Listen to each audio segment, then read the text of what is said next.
The topic of my presentation is impact of the epidemic on the economies of China and Japan and policy adjustments in both countries.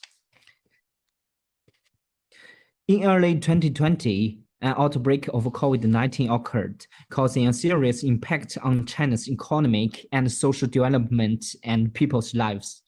From a production perspective, China's economic operation in the first quarter of 2020 showed the following salient features. First, China's economic growth rate fell sharply due to the impact of the pandemic in the first quarter of 2020. China's economy fell by 6.8% year-on-year, and the growth rate fell by 13.2 percentage points compared with the same period in 2019, a fall far greater than that of the Asian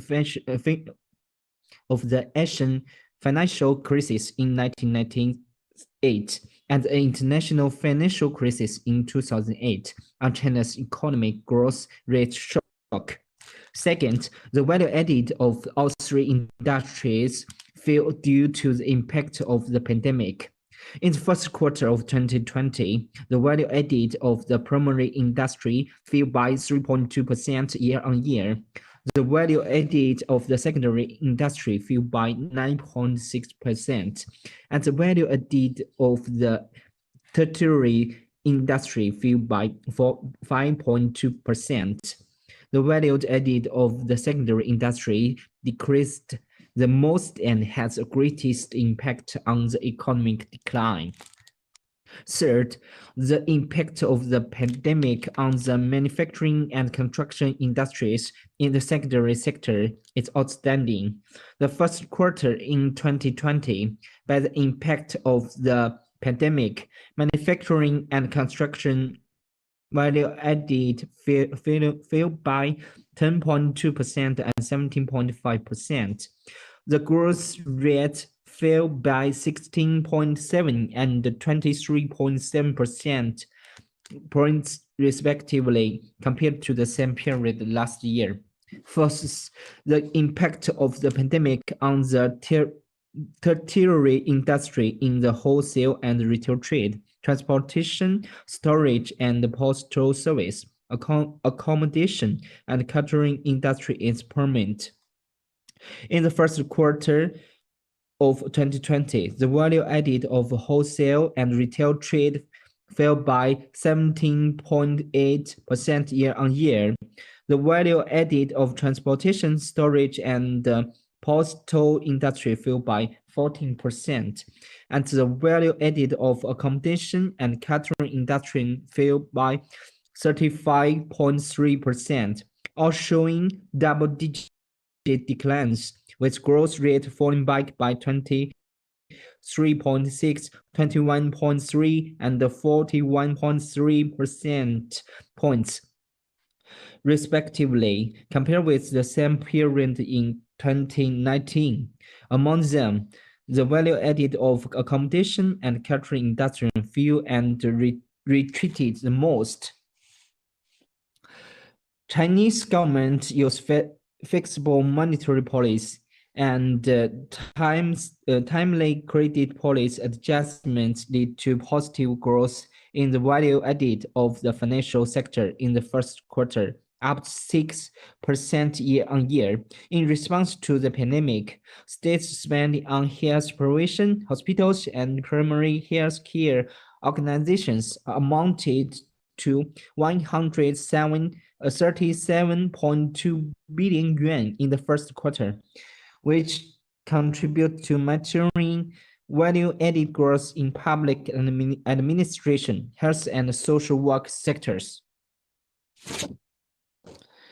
On the other hand, in Japan, following the outbreak of the COVID-19 outbreak in the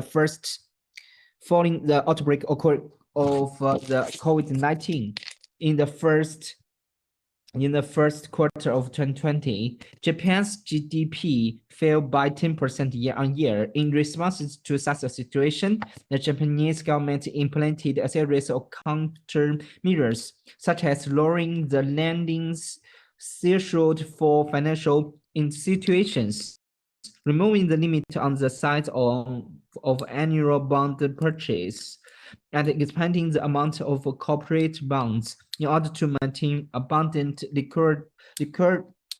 liquidity and create an easy financing environment for companies. In December 2020, the Bank of Japan announced that it would extend corporate financing incentives that expire at the end of March 2021 until the end of September, and indicated that it would, if necessary, consider further extensions. The Japanese government also introduced and implemented a massive economic stimulus package that amount to 42% of GDP, a larger share than Germany, Italy, and the United Kingdom, France, Canada, and the United States. Following the Abe administration's stimulus package of about 117 trillion yen in December 2020, the Japanese government decided to implement a stimulus package of 73.6 trillion yen, increasing the third supplemental budget for the current fiscal year, which will be used mainly to prevent the expansion of the pandemic, promote the structural transformation of the economy, desires and the prevention and the mitigation, such as guiding companies to transform into a green economy by establishing funds promoting. The Japanese government was withdrawing from the series of policies. After the Japanese government withdrew from the series of policies, Japan began to recover slowly. However, with the domestic pandemic not effective controlled, the deflationary situation not significantly improved, and the momentum of economic recovery unstable, the direction of Japanese loose monetary policy and active fiscal policy is still difficult to change. That's all. Thank you for your listening.